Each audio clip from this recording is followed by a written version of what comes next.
So here we are in the beautiful city of Cape Town. It's a bit chilly this evening. I probably didn't dress properly for the occasion. But I'm standing here in a spot where you can actually have a pretty good view of some of the very important landmarks around Cape Town City Bowl. We'll definitely do something that involves a nice view because that's what Cape Town's known for. But right now, let's go for a drive up Signal Hill, which is just up that road there. Let's go park the car up there and let's get some nice evening panoramic views of the city.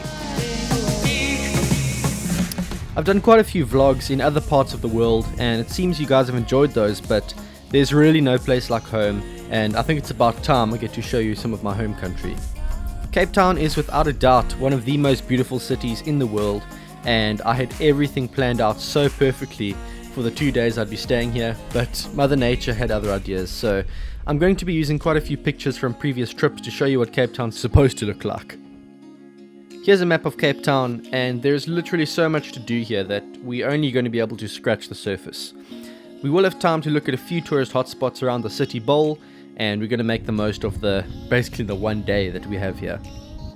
I arrived in the evening after an 8-hour drive, checked into my hotel in the city centre, and headed out for a drive up one of the city's iconic lookout spots, Signal Hill.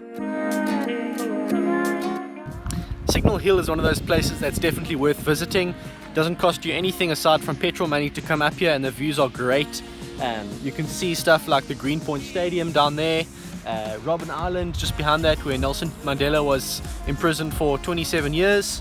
You've got the city bowl down there in the city centre, you've got Table Mountain over there, and if you go just on the other side of the hill you can get nice views of Lion's Head as well, and the 12 Apostles. So it's kind of like a central point. And just fun fact, the reason it's called Signal Hill is that there's a cannon up here that goes off every day at noon to basically signal the middle of the day. That's been happening for hundreds of years, so it's just a supposed tradition, but that's where the hill got its name from. Very cool fact, and yeah, fantastic spot to come visit.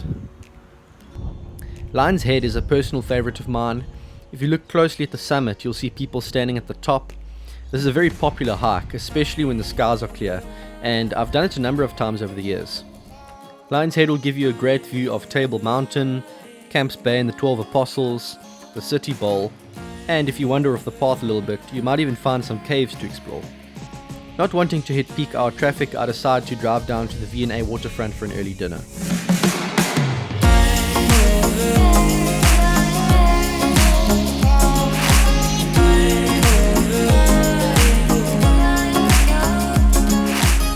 The V&A, or Victoria and Alfred Waterfront, is the complete opposite of what people expect to see when they think of Africa. When you think Africa, you think of wide open plains, tons of animals and dangerous game drives, right? Well, most of the country is like that, but Cape Town is not like the rest of South Africa. This is a different kind of beauty. Cultures coming together from all over the continent and the world and embracing their unity in diversity. It's a picture of Nelson Mandela's dream that we hold on to so dearly. Sure, this place might only represent the wealthy demographic in this country, but it's beautiful to see people of every color and every culture walking these streets, and it shows what can be done when a city is governed properly. Believe it or not, the Victoria and Alfred Waterfront is actually the #1 tourist destination in South Africa, which I'm maybe a little bit surprised about because all it is a big shopping mall and a kind of waterfront area with a few boats and stuff like that. But I will say that if you just want to get a feel for the South African culture, just walk around in a place where a lot of the locals come, then this is a really good spot to be. You'll really feel how chilled everyone is over here, how relaxed everyone is, hear all the different languages being spoken. You'll see a lot of other tourists here as well, so it's a good spot to just come walk around. I'm going to be having some dinner up at the top there somewhere. I'm going to pick a restaurant and just have a nice steak or something, and then I'm going to head back to the hotel, get a good night's sleep, and we'll hit it hard again tomorrow.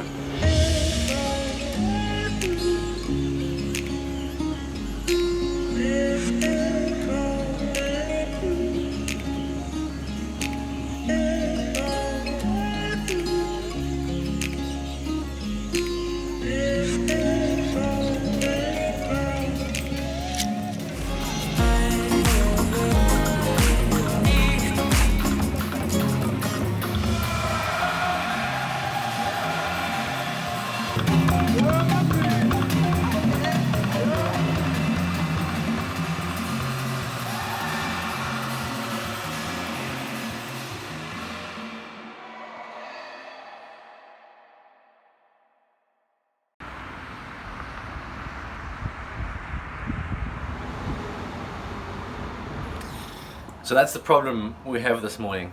That Signal Hill is completely covered in mist, or fog, whichever one is the correct term.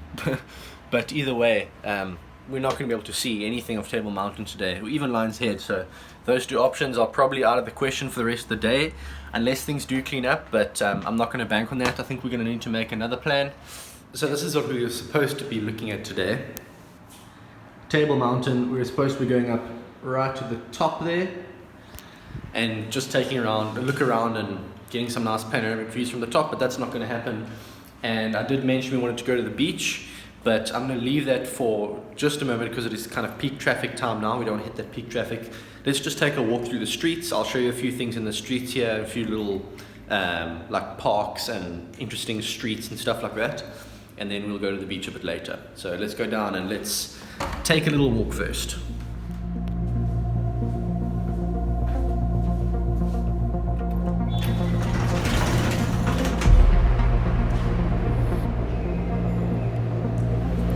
So Long Street is one of these classic old school hangout spots where a lot of these old houses on the side of the roads have been turned into nightclubs and restaurants and bars and stuff like that.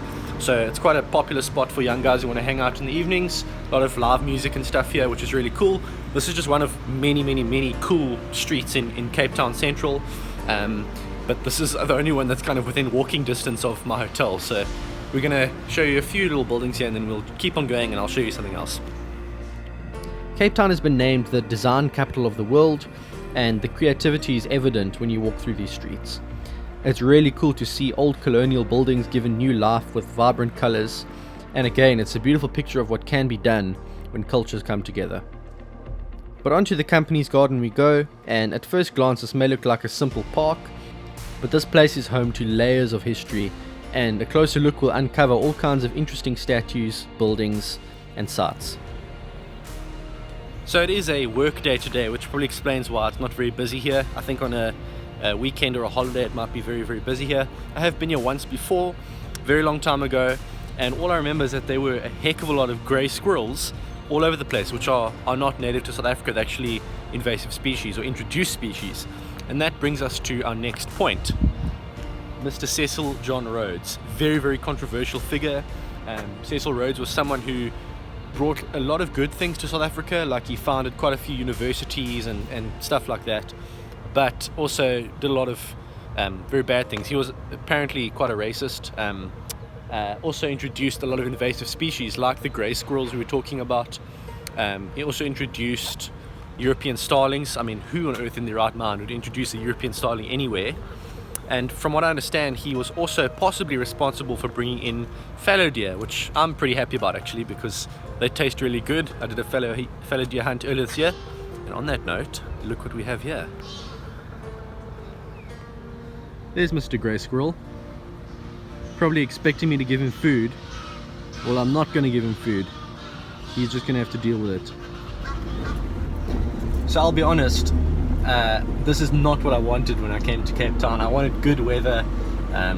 The rain really just threw a spanner in the works in terms of what I'd planned to do over these couple days.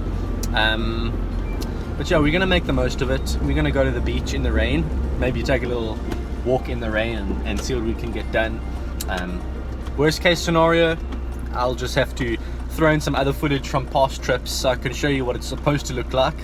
But the upside of this whole thing is that, you know, maybe we don't get much done today, but the hunting tomorrow, I've got hunting plans. So the trip is not going to be wasted. There's going to still be plenty of pigeons around, and that'll be on my main channel, Air Arms Hunting South Africa. You're going to see that I'm meeting up with some really cool guys. We're going to do some hunting. But today, yep, we're just going to make the most of it. Go to the beach now. Maybe it clears up later and we can go up the mountain, but if not, I might even just meet up with some friends in the city for some coffee or lunch or something. But yeah, we'll make the most of it.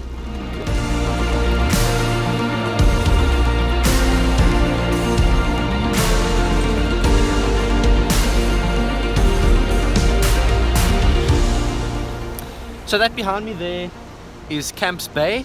It's a real pity that the clouds are there, because if they weren't there you would see Table Mountain basically right behind me over here.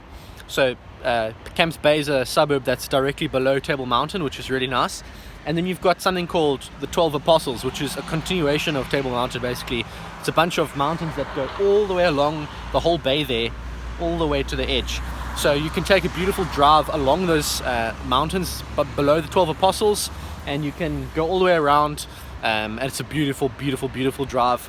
We're not going to do the drive today because it does take quite long. It'll probably take a few hours to go all the way around. But yeah, I will put in some footage here of a hike I did. There's a hike that goes along the top of Camps Bay, along the base of Table Mountain, called the Pipe Track. Very popular like trail running route. And if you keep going up the Pipe Track, there's a hike called Tranquility Cracks, which not many people know about, but I did the Tranquility Cracks hike last year with a friend of mine, and it is one of the most beautiful unexplored places in this whole area. Basically, you walk through these caves that go deep into the mountain. They're almost like cracks in the mountain, and you walk down into them, and the top is covered up by foliage, so you can't even see them on Google Maps, and not many people have discovered them. But if you ever come here and you want to do a really cool day hike, go up Table Mountain, do Tranquility Cracks. It's absolutely worth it. Of course, an easier way to go up Table Mountain is in the cable car. It would have been pointless going up today because we wouldn't have been able to see anything, but here are a few photos of what you can expect if you do go up in the cable car. There are some awesome trails up there, restaurants, gift shops, and some of the best views in the city. And here's a fun fact for you as well. Table Mountain alone has more species of plants and animals on it than the whole of Great Britain put together. I find that kind of funny. And of course, if you have a fear of heights, you can always look at Table Mountain from a distance, and Blouberg Strand across the bay is a perfect place for this. A lot of the pictures of Table Mountain that you'll see on the internet are taken from Blouberg. We move on to Clifton Beach, probably some of the most expensive real estate in the whole country, and the reason for this is the beautiful white sand beaches. Now obviously, when the weather's good, it looks much better. Here's a few photos probably taken in the middle of summer when the skies are clear and the sun's beating down.